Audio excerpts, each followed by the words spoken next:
Hi, Erik. Simon. Just to start off with, Harry Maguire and Luke Shaw, are you able to update on their issues and the severity and the timescales they're facing? Yeah, so Harry, he will not be available for coming games, but we don't think it's a long term. And Luke Shaw, he trained this morning, so we think he's available for Sunday. And in terms of the rest of the team, who seem to have quite a lengthy absentee list, is there anyone else going to be available back from illness or injury? Yes, Marcus Rashford. Martial not. Samuel. Do you know who your captain's going to be on Sunday with Bruno suspended? Yes, I know. Are you going to tell us? No. And then going back to the Anfield game last season, obviously it was a bad day. The win percentage of the team seems to have fallen drastically since then compared to before it. Do you think there's been a psychological effect of that result, that defeat? Oh, I think everyone knows. I think everyone is highly motivated when you go to Anfield. It's a great place to go, and you know it's going to be tough. And I think that is everything what every top footballer wants. He wants to have that challenge. So you have to looking forward. And last year, of course, we take that in our memory, but you have to also take the benefit from it, learn from it, and on Sunday we can prove that. Dave. Erik, you'll know managers are ultimately judged by the results of their teams. What gives you the confidence that you have the backing of everybody here at the club still, despite the difficult run of results that you've had this season? I feel that, and they tell it against me, but actually, and that's fine, and that's okay, but I'm focusing on the process. I'm focusing on to make this team play better. I'm focusing on make the individuals better, and that's my concern, and that's all what I'm doing, focusing on the right thing, and that is the team. So you can't get distracted by concern about your job or whatever, or whether you might lose your job. No, but there's no concern, because I'm here to win, and I have to make the team play better. And if you play good, even then I say good is not good enough. And so now we are inconsistent. So I have to work on that. The team is going to play in a for longer periods in a higher level. Simon. Erik, you brought Rasmus in for a lot of money, and he's not scored in the Premier League. I know he's scored in the Champions League, but are you giving him enough support? Is the team providing him with enough support? Because he doesn't look as though he's going to score at the moment. As you said, he scored on the highest level. Champions League, 5 goals. It's a massive performance from a young player. I don't think there are so many young players who can do that. So you see, he has the potential, and we recognize that. And I'm sure he will get there. He will also going to score in the Premier League. I see how he's working in the training. We have to work on our attacking game, but I think he had his opportunities. Also the team bring him in the right place, but it can always be better. And as you say, he didn't score so far in the Premier League, so we have to work on that. Erik, how much do you envy Liverpool? Because at the moment they're top of the league. They've only lost once. They've been able to rest players in midweek, unlike yourselves. They've not got as many injuries. How much do you envy them? Because they're perhaps where maybe you want to be. Oh yeah, they're playing good, no doubt. But we have some more tough games in the last period. So Bayern is also a very good team, and so we have seen we can go head to head with them. So that is our challenge for Sunday as well. Do you worry? Are you a manager who's starting to worry with the injuries and with the trip to a team like Liverpool? Are you a worrier? No. That we will put out a team who can challenge, a team who is confident to win that game. And we're preparing the team in the best way we can. And we are confident that we put out a team who can win there. Jamie.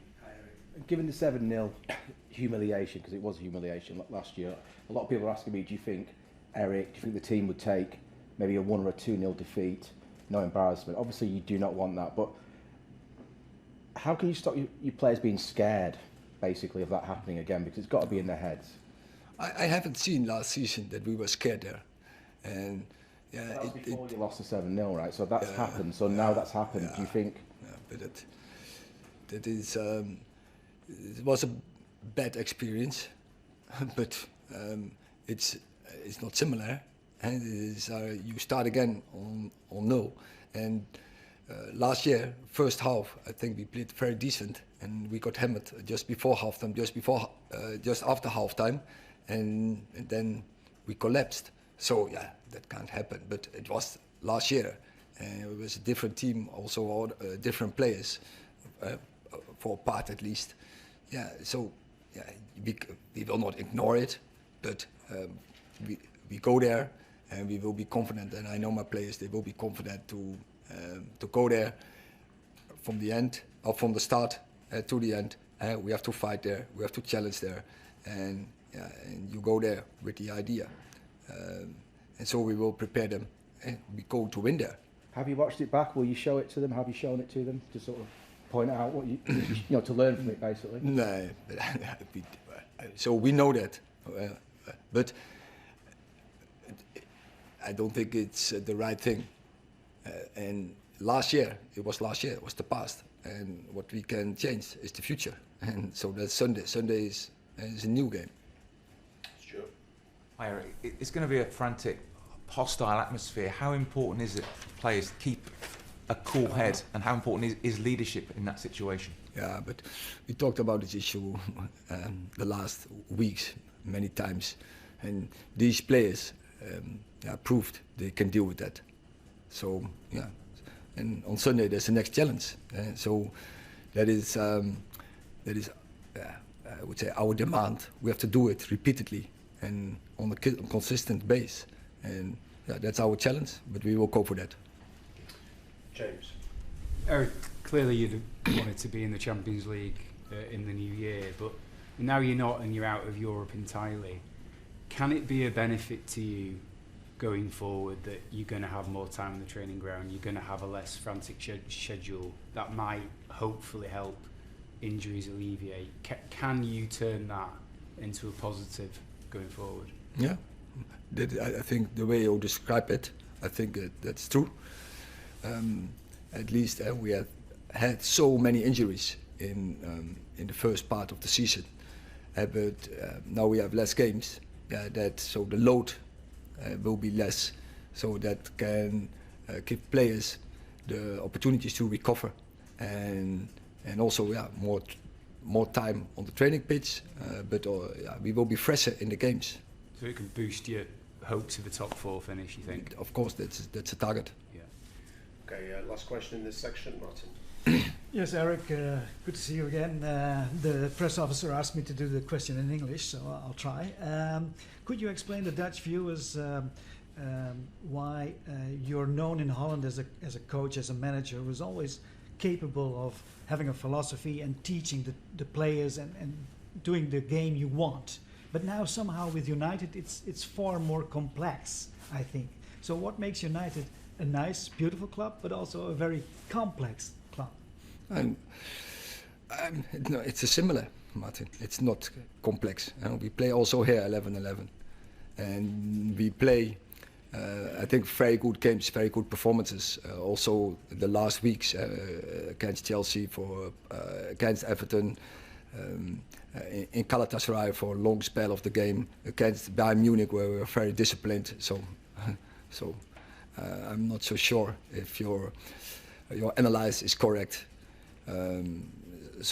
We are working here on a typical style where I was always working on, but you need the players consistency in. To get routines in, you don't want to swap every time your team, and that is definitely the case. And especially we had it in the back line, where and then especially on the left side, left centre half, left fullback, every time we have to swap there, and that's not improving the routines, and that is what you need. But then still, at a club, so in Ajax you have to win.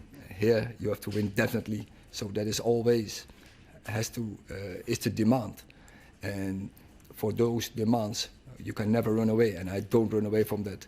And that's our obligation, to win every game, because our squad is good enough. The players in the squad are good enough to put out a team who can win every game. And is it then the history of this club that makes it so tough? The big expectations? Yeah, but that is the expectations. That's normal. That is you know that it's a fact, and. But when you start a game, you don't think about the expectations. You think about winning the game. And when you start a season, you don't think about that. You know, because it's a fact. The targets will be high, and so you have to construct a team what's very good, and so you have to work on all, say, the head moments of football. You have to be top of the bill in any head moment. Last question, if you mind. Can you give the Dutch people a good Christmas message that you don't depend on the job against Liverpool about your position? Can you promise them you will be here still? So I'm not concerned about that, and I want to win, and I want to win with my team. I want to progress the team in the right direction, and so we are here in a project. And last season we were absolutely in the right direction. In the project now we haven't met the standards we expect to have. That's the truth. But still we are in the project, and so we have a setback. But we still can everything winning in this season, and on the longer term definitely, because the future for Man United I think is very good. If you see how many good players we have in this squad, how many good young players we have in this squad, and who have a really high potential for to play top levels worldwide, but we have to develop that, and so I'm sure when the injury is getting back that this team will perform better.